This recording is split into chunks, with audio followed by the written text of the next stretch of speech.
اللہ الرحمن الرحیم۔ ملفوظات حضرت مسیح موعود 28 جولائی 1905۔ حضرت مولوی نور الدین صاحب کی زوجہ کلاں جن کا نام فاطمہ تھا، بتاریخ 28 جولائی 1905 بروز جمعہ بعد نماز جمعہ اس دار فانی سے رحلت فرما گئیں۔ مرحومہ کو حضرت مسیح موعود علیہ الصلوۃ والسلام کے ساتھ سچا اخلاص اور ایمان تھا۔ کہا کرتی تھیں کہ یہ مولوی صاحب کا احسان ہے کہ ہم نے خدا کے مسیح کو شناخت کر لیا، لیکن اب تو میرے دل میں خدا کے رسول کی اس قدر محبت ہے کہ اگر کوئی بھی ایسے پھر جائے میں اس سے منہ نہیں پھیر سکتی۔ بعد نماز عصر مرحومہ کا جنازہ حضرت مسیح موعود علیہ الصلوۃ والسلام نے جماعت کثیر باہر میدان میں پڑھا۔ نماز جنازہ میں دعا کو بہت ہی لمبا کیا گیا۔ قبل از عشاء حضرت مسیح موعود علیہ الصلوۃ والسلام کے مجلس میں حضرت نے خود ہی مرحومہ کا ذکر کیا۔ چنانچہ فرمایا، وہ ہمیشہ مجھے کہا کرتی تھیں کہ میرا جنازہ آپ پڑھیں، اور میں نے دل میں پختہ وعدہ کیا ہوا تھا کہ کیسے ہی بارش یا آندھی وغیرہ کا بھی وقت ہو میں ان کا جنازہ پڑھاؤں گا۔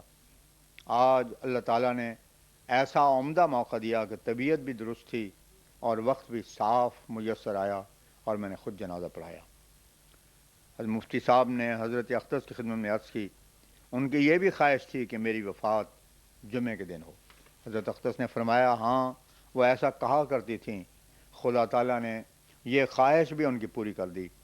چند روز ہوئے، ابھی ہم باغ میں تھے کہ وہ ایک دن سخت بیمار ہو گئیں اور قریب موت کے حالت پہنچ گئی، تو کہنے لگیں کہ آج تو منگل ہے اور ہنوز جمعہ دور ہے اور ابھی عبدالحی کی آمین بھی نہیں ہوئی۔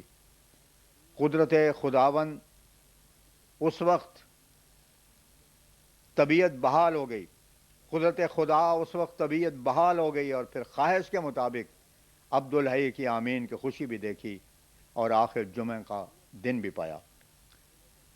یہ تو وہی بات ہوئی کہ ایک بزرگ کسی شہر میں بہت بیمار ہو گئے اور موت تک حالت پہنچ گئی، تب اپنے ساتھیوں کو وصیت کی کہ مجھے یہودیوں کے قبرستان میں دفن کرنا۔ دوست حیران ہوئے کہ یہ عابد زاہد آدمی ہیں، یہودیوں کے قبرستان میں دفن ہونے کی کیوں خواہش کرتے ہیں؟ شاید اس وقت حواس درست نہیں ہیں۔ انہوں نے پھر پوچھا کہ یہ آپ کیا فرماتے ہیں؟ بزرگ نے کہا کہ تم میرے فقرے پر تعجب نہ کرو، میں ہوش سے بات کرتا ہوں، اور اصل واقعہ یہ ہے کہ 30 سال سے میں دعا کرتا ہوں کہ مجھے موت طوس کے شہر میں آوے، پس اگر آج میں یہاں مر جاؤں تو جس شخص کی 30 سال کی مانگی ہوئی دعا قبول نہیں ہوئی وہ مسلمان نہیں ہے۔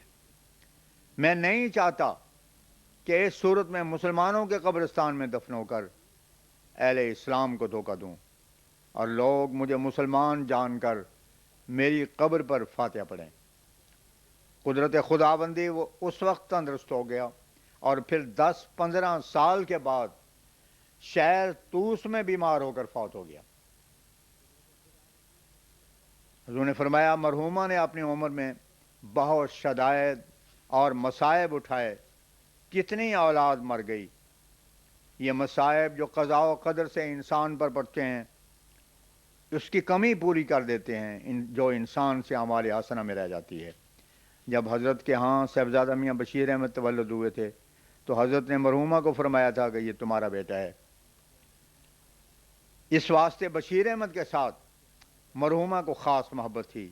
صاحبزادہ مرزا بشیر احمد جنازہ کے ساتھ اور دفن کے وقت اس طرح موجود رہے کہ ان کا چہرہ اس اندرونی محبت کو ظاہر کرتا تھا۔ 29 جولائی 1905 قبل از عشاء بعد نماز مغرب حضرت حجت اللہ علیہ الصلوۃ والسلام تشریف لے گئے اور عشاء کی نماز کی اذان ہوتے ہی تشریف لا کر شاہ نشین پر اجلاس فرما ہوئے۔ شیخ مظہر الدین صاحب انسپیکٹر پولیس پشاور چند روز سے اپنی محترمہ ہمشیرہ صاحبہ کو لے کر آئے ہوئے تھے۔ شیخ صاحب کی ہمشیرہ ایک صدمہ رسیدہ خاتون ہے اور متواتر موت کے صدمے نے انہیں سخت شکستہ خاطر بنا دیا ہے۔ وہ اپنے معزز بھائی کے ہمراہ اس غرض سے دارالامان آئی ہوئی تھیں کہ حضرت اقدس سے دعا کریں تاکہ درد رسیدہ دل پر سکینت کا نزول ہو اور آپ کی پرست نصائح سے اطمینان خاطر ہو۔ حضرت مختوم الملت نے حضرت حکیم الامت کے اشارے سے شیخ صاحب کے لیے اجازت چاہی کہ وہ ایک ضروری کام اور تفکر کی وجہ سے جل جانا چاہتے ہیں۔ حضرت اقدس نے اس پہ فرمایا، میں نے آپ کے ہمشیرہ صاحبہ کو بہت کو سمجھایا ہے اور ان کے لیے دعا بھی کی ہے اور وعدہ بھی کیا ہے کہ دعا کروں گا۔ ہاں اتنی بات ہے کہ آپ یاد دلاتے رہیں۔ میں نے ان کو کہہ دیا تھا کہ مولویانہ آواز و نصیحت سے آپ کے دل کو تسلی نہیں ہوگی، یہ تسلی تو خدا تعالیٰ کی ہی طرف سے آئے گی، کیونکہ جس نے دل بنایا ہے وہ دل پر اثر ڈال سکتا ہے اور یہ سب کچھ دعاؤں سے ہی ممکن ہے۔ میں دیکھتا ہوں کہ انہیں بہت فائدہ ہوا ہے۔ فرمایا دعاؤں میں جو روح و خدا ہو کر توجہ کی جاوے تو پھر ان میں خارق عادت اثر ہوتا ہے، لیکن یہ یاد رکھنا چاہیے کہ دعاؤں میں قبولیت خدا تعالیٰ ہی کی طرف سے آتی ہے، اور دعاؤں کے لیے بھی ایک وقت جیسے صبح کا ایک خاص وقت ہے، اس وقت میں خصوصیت ہے، وہ دوسرے اوقات میں نہیں۔ اس طرح پر دعا کے لیے بھی بعض اوقات ہوتے ہیں جب ان میں قبولیت اور اثر پیدا ہوتا ہے۔ فرمایا عام انسان صدموں کو برداشت نہیں کر سکتے، یہ انبیاء علیہ السلام کے قلوب ہوتے ہیں کہ وہ ہر قسم کے صدمات اور مشکلات کو برداشت کرتے ہیں اور ذرا بھی نہیں گھبراتے۔ فرمایا بعض مقام ایسے ہوتے ہیں کہ تقریر سے دل تسلی پکڑتا ہے، لیکن بعض مقام ایسے ہوتے ہیں کہ محض اللہ تعالیٰ کی رحمت ہی کام کرتی ہے۔ اللہ تعالیٰ کے کام میں صدا مخفی اسرار ہوتے ہیں جن کو انسان کبھی سمجھ لیتا ہے اور کبھی نہیں۔ انسان کو چونکہ آخرت کے لیے ذخیرہ کی ضرورت ہے اور بعض اوقات انسان کے افعال ایسے نہیں ہوتے جو آخرت میں کام دیں، اس لیے اللہ تعالیٰ قضاء و قدر سے اس کا تدارک کر دیتا ہے۔ جس طرح پر انسان روزہ رکھتا ہے تو اس روزے کے ساتھ سحری بھی ہے اور اس میں اس کو اجازت ہے کہ جو چاہے سو کھائے، لیکن قضاء و قدر کا جو روزہ ہے اس کے لیے کون سی سحری ہے۔ فرمایا آج اللہ تعالیٰ نے میرے ایک اور نام رکھا ہے جو پہلے کبھی سنا بھی نہیں، تھوڑی سی غنودگی ہوئی اور الہام ہوا، محمد مفلح۔ زلزلے کے متعلق مختلف ذکر ہوتے رہے۔ فرمایا اموری کا پتہ رکھنا چاہیے تاکہ جب پیشگوئی پوری ہو تو اس کو بھی اشتہار بھیجا جاوے۔ کہ فرمایا عام لوگوں کا علم یہیں تک محدود ہے کہ عام اسباب مادیہ کے ماتحت تحریکات ہوتی ہیں، لیکن اسی حد تک ختم کر دینا یہ سب غلطی ہے۔ قضاء و قدر کے اسباب بعض اوقات وراء الورا ہوتے ہیں اور ان کا تعلق محض کن فیکون سے ہی ہوتا ہے، جسے دوسرے لوگ سمجھ بھی نہیں سکتے۔ اگر یہ اسباب اسی حد تک ہوتے جہاں تک یہ لوگ سمجھے بیٹھے ہیں تو پھر تو خدائی کو اپنے قبضے میں لے آتے، پھر تو گویا خدائی ہی کو اپنے قبضے میں لے آتے۔ پہلی امتوں پر جو عذاب آئے ہیں اگر ان کے حکماء کو ان کے اسباب کی خبر ہوتی تو وہ ان کو بچا کیوں نہ لیتے، مگر ایسا نہیں ہوا۔ اس کی وجہ یہی ہے کہ وہ اسباب وراء الورا رہتے۔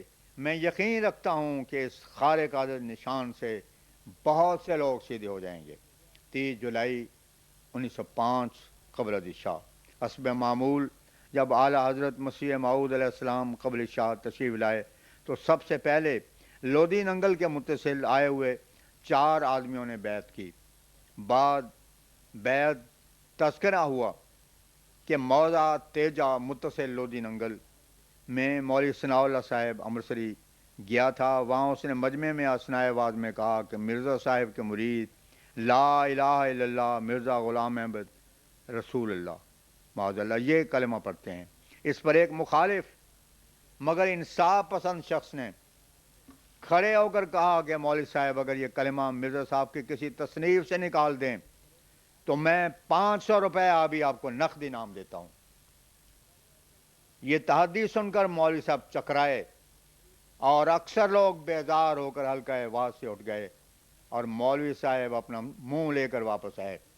حضرت حجت اللہ مسیح موعود علیہ السلام نے فرمایا، ہمارے اور ہمارے مخالفوں کے درمیان یہ فرق ہے، ہمارے اور ہمارے مخالفوں کے درمیان یہ فرق ہے کہ وہ حضرت عیسیٰ علیہ السلام کو لا کر امت بناتے ہیں اور ہم امت کو مسیح بناتے ہیں۔